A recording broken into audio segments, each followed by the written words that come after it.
Hello everyone, this is Sharon Abaud, immigration attorney in Los Angeles, California. I'm here to answer your immigration questions, and I want to remind you guys to go ahead and like and follow me on Facebook.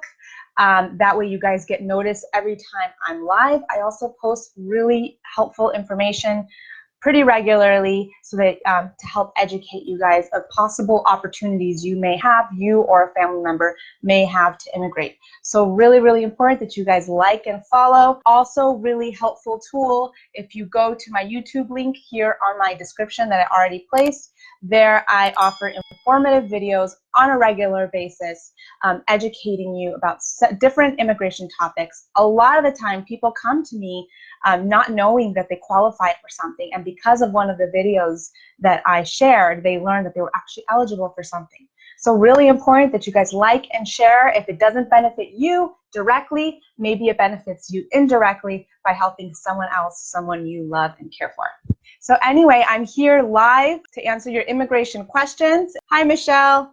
She wants to know, she's a citizen and she got married to her husband and the I-130 got approved. Congratulations. They're not sure if they need an I-601A. Okay, so Michelle's question is a really great question. Thank you for asking this. I know a lot of people want to know this, so really important that you guys listen to this. I always recommend, especially in these sensitive cases where you're going to be going to another country, I always recommend that you consult with an immigration attorney before you start doing all these things, because you might be getting yourself into trouble without knowing it.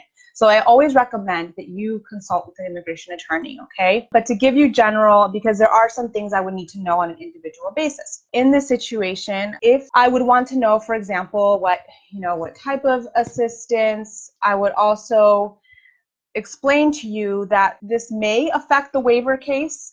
So what Michelle is doing is, because her husband probably doesn't qualify to immigrate here, I'm hoping that you were told this by an expert and you're not just guessing, because if you do qualify to immigrate here in the United States, what she's doing is since her husband's been here unlawfully and hopefully maybe he doesn't qualify to immigrate here, so he has to ask for a waiver before he leaves the country. If he doesn't ask for a waiver, what's going to happen is that he's going to be denied outside the country and he's going to be forced to stay outside for a very, very long time. So this is really, really important that you guys know what your process is. And if you have no other choice, if you have no way to immigrate here in the United States, it's really, really important that you see if you qualify for the waiver to apply for it here before leaving, because instead of being outside of the country for years, you may just be facing weeks. Now, Michelle asked a really important question, because one way to qualify, in order to qualify for this waiver, you can't be inadmissible under any other ground. So if immigration finds that you're inadmissible under a public charge ground, this may cause a denial. Now, this is definitely, Michelle, a situation where I think you need a consultation so that we would be able to see your case individually and talk it out, because this could be an issue. It could result in a denial. I'm guessing that this is a situation that I would want to know, for example, what type of assistance, dates. I would want to know all that and see if it would pose a risk. But one thing else I want to remind you guys of is that these new policies, these new definitions of what is a public charge, they don't start applying until October. So if you file something today, you're supposed to be subject to the definition as it exists today, not those laws. However, Michelle, I want you to be mindful, because even if under the policy now, let's say you file the waiver today, and under the policy today, the way that it's in practice today, you are considered if you're not considered public charge, but you'll be considered a public charge after October 15th. Let's say it doesn't affect you for the waiver, but what happens when you go to Mexico? You're still going to be subject to that ground. So we want to make sure that we want to know what the risks are before you leave the country as well. It's not just the waiver that matters, it's also before you leave the country. So we face those inadmissibility issues at different stages of your case. So again, Michelle, I definitely recommend you consult with an immigration attorney. I would be happy to see you. My phone number is 310-803-3040. Okay, thank you, Michelle, for your question. That was really insightful. Okay, so hi, Hector, Claudia, whoever I'm talking to. She says, I'm starting my adjustment of status and wants to know what additional evidence I should prepare. So this is a very big question you're asking me because every case is so different. You know, I file these types of cases all the time for people, and every time I file, you know, there's a different, you know, the same document sort of that we file, but every case is a little different and requires showing maybe something else. So I'm a little hesitant to give you a definite checklist here on this public forum because I don't really know your case. So, but generally speaking, you know, you would need, birth certificates, marriage certificate, there's divorce or death certificate. You would need to show that you qualify for the adjustment of status. I don't know how you qualify, but you have to show you qualify. A lot of people think they qualify for adjustment of status and they don't, and they end up getting denied and oftentimes referred to immigration court. So really important that you're sure that that you would qualify for adjustment of status. And then for the affidavit of support, you definitely want to submit the sponsor and your petitioner's most recent taxes, and also proof of a letter of employment and proof of income, all that sort of thing. Now, this is, again, a question that I'm kind of hesitant to answer because it's one of those like general questions, and any answer I give, I fear that you will take it to heart when maybe your case is special and different, as every case is special and different. And it may not apply to you. Maybe you need to submit other additional information. That was a very vague list of documents that I gave you now, but just as an idea of what else you could find. Thank you, Hector Claudia, for your question. And I have Zambrana. Can a person travel with an extended green card? I'm not sure what you mean by extended green card, Zambrana. Could you maybe clarify that? Do you mean like, I don't know if you're talking about like you're a conditional resident, or you're talking about you got it renewed? I'm not sure what that means in this situation. If you can clarify. And Felix is saying hi. Hi, Felix. Thanks for watching. So I'll wait for Zambrana to clear that up for me so that I can answer her. But in the meantime, I do want something really, this topic always pops up, and I just thought about it on my drive back here from that event I was at, and the importance of social media. You know, I think it's so appropriate to talk about that here because we are on social media. But, you know, I remember hearing about it all the time in college, and then all the time, you know, in law school, and then you hear about it, you know, if you're going to apply for a job, you have to make sure that that your social media is okay.